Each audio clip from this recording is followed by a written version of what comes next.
Bonjour à vous, c'est Gabriel pour Trading Markets. Donc là, on peut voir que je suis entré en position tout simplement puisque selon moi, les cours sont montés un petit peu vite ce matin et un retracement ferait peut-être pas de mal.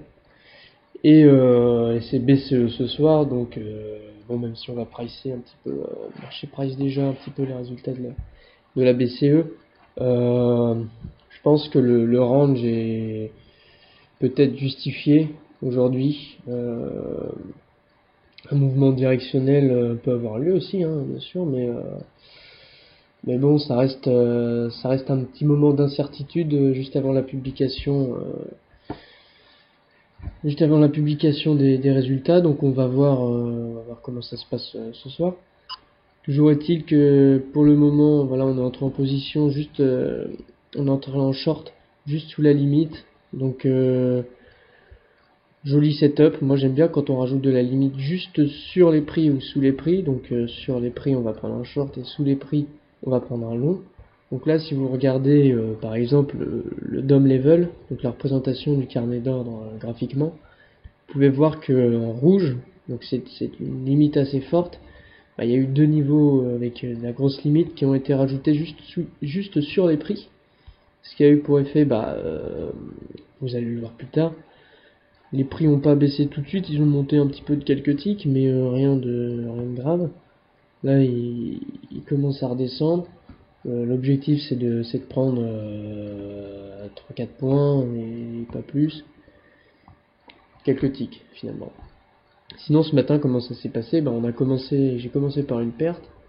Tout simplement, j'avais placé un ordre limite à l'ASC, juste sous un gros niveau. Donc on avait, si ma mémoire est bonne, on avait une trentaine de lots, quelque chose comme ça. Et les prix ont commencé à stagner sous la limite, mais à peut-être 5 points de la limite. Voilà, et sont repartis après très brutalement. Donc sans se mentir, quand le DAX commence à reprendre du poids dans l'aile, c'est pas pour gagner quelques ticks ou quelques points, hein. Il va prendre des dizaines, des vingtaines, des trentaines de points. Donc l'idéal aurait été de fermer la position quand on avait vu le DAX était en train de ranger, de faire une pause.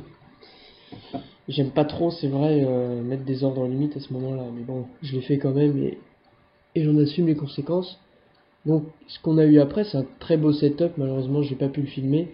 On a rajouté de la limite donc au bid, juste sous les prix. Donc c'est exactement le même setup qu'on a là, hein, sauf que c'était à l'achat et c'était beaucoup plus rapide. Voilà. Puisque c'était sur la grosse bougie montante. Et donc on va pas tarder à clôturer le trade. On a eu de la limite qui s'est rajoutée sous les prix, ce qui a eu pour effet de les pousser plusieurs points au-dessus. Et donc j'ai pu prendre un trade. On a eu le setup qui s'est répété deux fois. Voilà, on a clôturé. Le setup s'est répété, donc j'ai pu renforcer la position.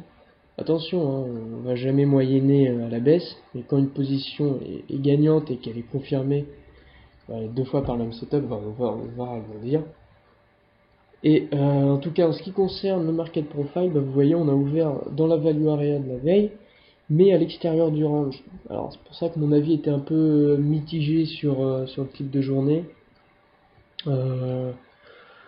Je suis resté un petit peu sur mon opinion de range. Voilà. Et puis c'est tout. Je vous remercie d'avoir regardé la vidéo. Regardez les liens qui sont dans la description. Vous pouvez vous abonner bien sûr à la chaîne. Je vous remercie.